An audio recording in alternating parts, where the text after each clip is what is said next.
Well, in most cases, when a person commits a crime, a bond is set. Some law enforcement officers here in Mobile County believe bonds here are set too low, lower than bonds set in neighboring counties. Local 15's Christian Jennings did some digging to find out why in tonight's reality check. Mobile County Sheriff Sam Cochran says for the most part, judges set bonds higher in Baldwin County than they do in Mobile County. And a widow in Prichard can attest to that after her husband's suspected killer was released from jail after just a few days.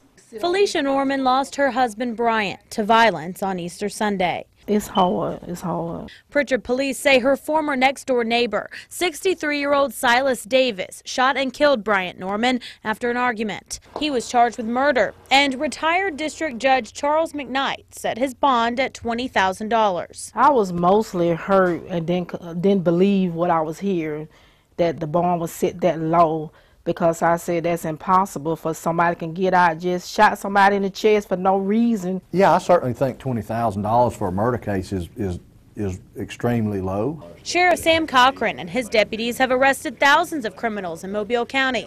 And when one of those criminals is accused of committing a violent crime like armed robbery or murder, he or she will usually appear before a judge for a bond hearing.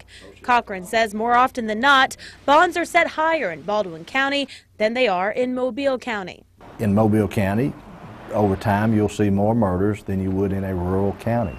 You see so many of those offenses that our judges sort of gauge it relative to how many of those cases they see.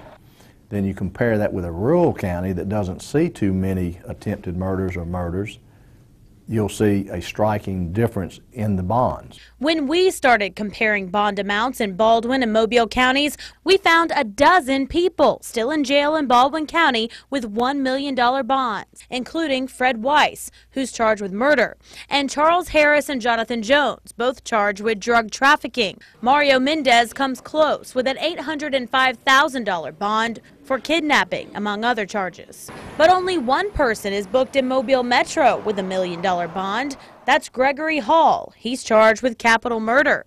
Drug trafficking offenders in Mobile, like Brandon Porter and Arias Samuels, have bonds set at $20,000 and $50,000. I'm not aware of the disparity, and I can only comment on the approach of this court in setting bonds.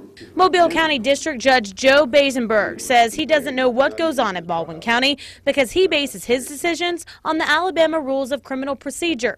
He also says every case is drastically different, making it hard to compare them. A judge considers many factors when setting bond. One of the things that we look at is the prior criminal history.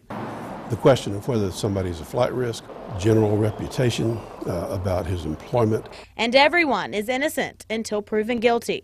The purpose of bond is to guarantee that someone attends the sessions of court that they're supposed to attend. Bond is not to be used as a pretrial punishment. Remember that $20,000 bond set by retired Judge Charles McKnight we told you about earlier? It's not out of line, according to the bond schedule recommended by the Alabama Supreme Court. People charged with murder, the Supreme Court says, should have a bond set between $15,000 and $75,000. As for Felicia Norman, she can't change the past. She can only hope for justice in the future. I put it all in the Lord's hand.